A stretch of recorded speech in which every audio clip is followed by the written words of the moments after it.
This is going to be a crazy NBA season. It already is a crazy NBA season. As of, I believe, late last night, maybe early this morning, James Harden is now a Los Angeles Clipper. He's on his fourth team in 3 years, obviously going from Houston to Brooklyn to Philly, and now ending up in LA. I don't know why this trade couldn't have happened during the offseason. I don't really know what had changed for either of these teams, but they finally get it done. Daryl Morey finally pulls the trigger on this trade a week into the regular season, and we've been getting spoiled with star trades. I mean, we've had Bradley Beal, Damian Lillard, Kristaps Porzingis, and now James Harden in just the last few months. It's a great time to be an NBA fan with all the crazy stuff that's happening. But yeah, I mean, I don't have the full trade package in front of me, but it's something along the lines of James Harden, PJ Tucker going to the Los Angeles Clippers, and the Sixers are receiving back Nicholas Batum, Robert Covington, Marcus Morris, a 2028 first round pick unprotected, a 2027 swap, and a few second round picks, and KJ Martin. So the 76ers get a decent return for someone who was making it pretty obvious he wasn't going to play for their team. The 2028 unprotected first round pick, obviously when you get a first round pick 5 years in the future unprotected, that can lead to some good things. You know, you can't really project that far into the future. And the Clippers just really are going all in. They're putting all their chips on the table, and it makes sense. Paul George has a player option after this season. Kawhi Leonard has a player option after this season, and they're not getting any younger. This is an all-in move for Steve Ballmer and the Los Angeles Clippers, and you have to admit they look really scary on paper if they can stay healthy, which has always been the big issue for the Los Angeles Clippers, right? On a night-to-night basis, you can run out a starting lineup of Russell Westbrook, James Harden, Paul George, Kawhi Leonard, and Ivica Zubac.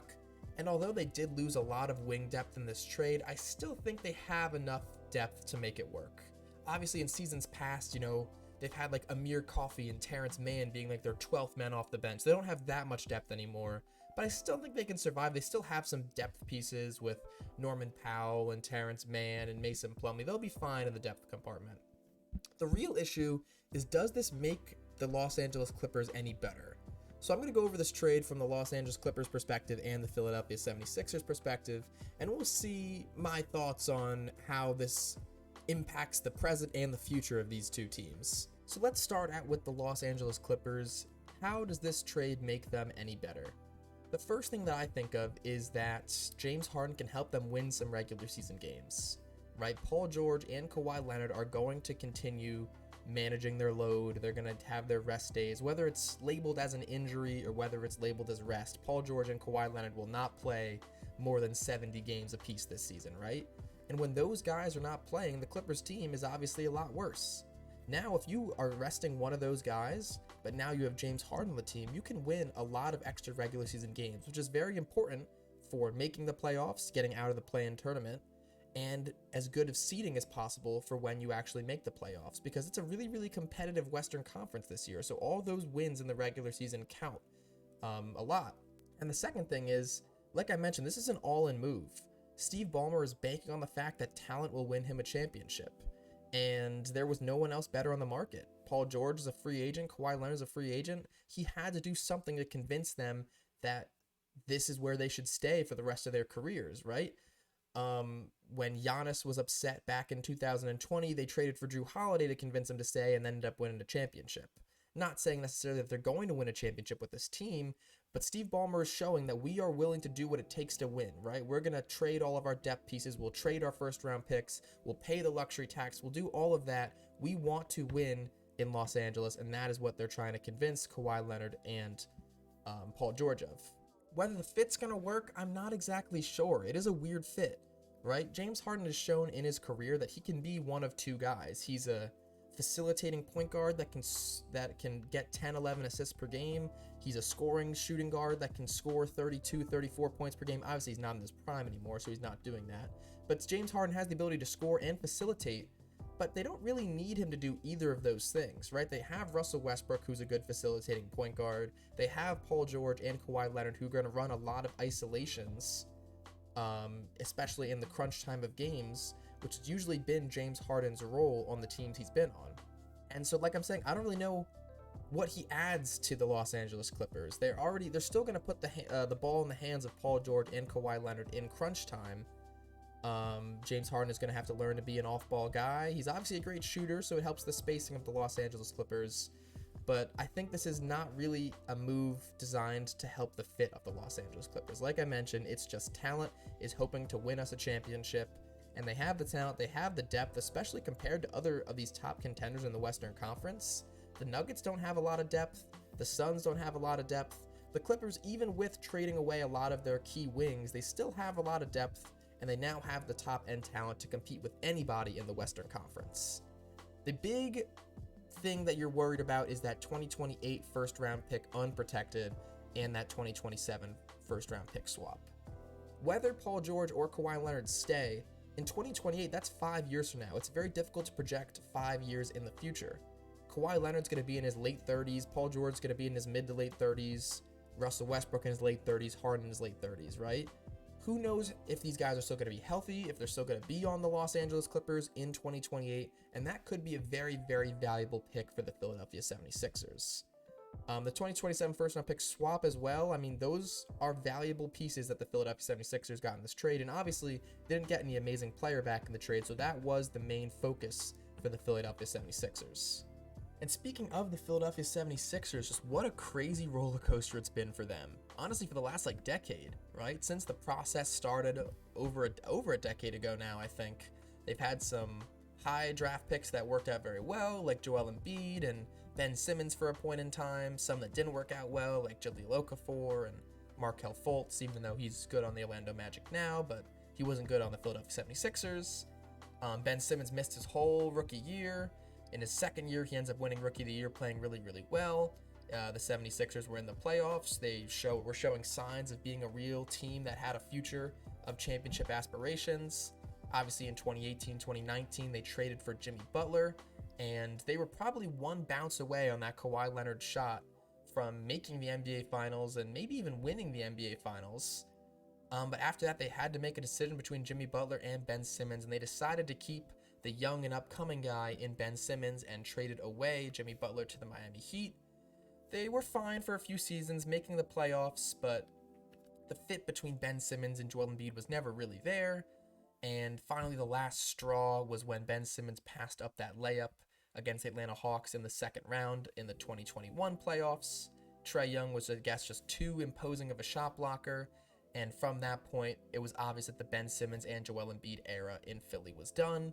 They were still able to get a great return for Ben Simmons, despite the fact that he refused to play for the 76ers, and were able to trade for a multiple-time All-Star former MVP in James Harden to match up with Joel Embiid, and that seemed like a really good fit, James Harden and Joel Embiid. They had some hope. They were up 3-2 against the Boston Celtics in the second round of the playoffs just this last season, but James Harden and Joel Embiid both completely disappeared in Game 6 and Game 7, and they lost in the second round of the playoffs once again. It seems to be a pattern for the Philadelphia 76ers. From that point, James Harden accepted his player option with the prospect of getting traded. Daryl Morey pretty much said, "We're not going to trade you, we didn't find a good offer." And then the relationship between James Harden and Daryl Morey, who've had a bromance for a decade, just completely shattered. James Harden called him a liar. He would never play on a team with Daryl Morey ever again. And the Philadelphia 76ers were stuck, so they had to trade James Harden again. And they found a willing trade partner in the Los Angeles Clippers. And despite it being a good return for the future, it's not really a good return for now, right? You had that 2028 first-round pick unprotected from the Clippers, which is always good to get an unprotected pick 5 years in the future. It's impossible to project that far in the future. And that 2027 pick swap could be valuable as well, but they didn't get any players that really, really helped them this season. I mean, Nick Batum's a fine bench wing. Robert Covington can come in and play some defense, but this obviously does not make their team better than if James Harden was on the team. And like I said, Tyrese Maxey, I said in my Eastern Conference breakout player video, I think he's going to be an all-star this year. I think he's going to make some huge strides this year, and he's going to deserve a maximum rookie level extension after the season.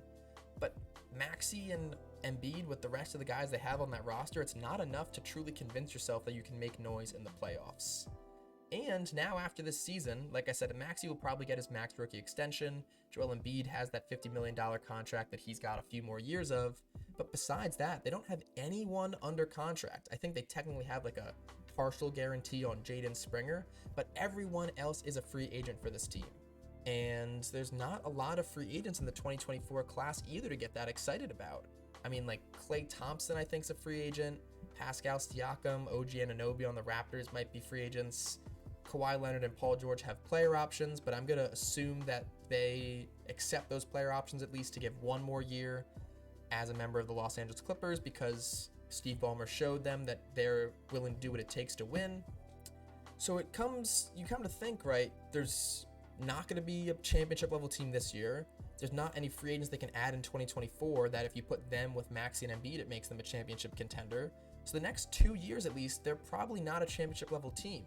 And Joel Embiid is nearing the age of 30 at this point. As a center who's had knee problems in the past, his prime, we don't know how long that's going to last. So you have to be thinking, how long is Joel Embiid going to wait this out? Is he going to stay a member of the Philadelphia 76ers for the rest of his career? And honestly, if I was a betting man, I would say no.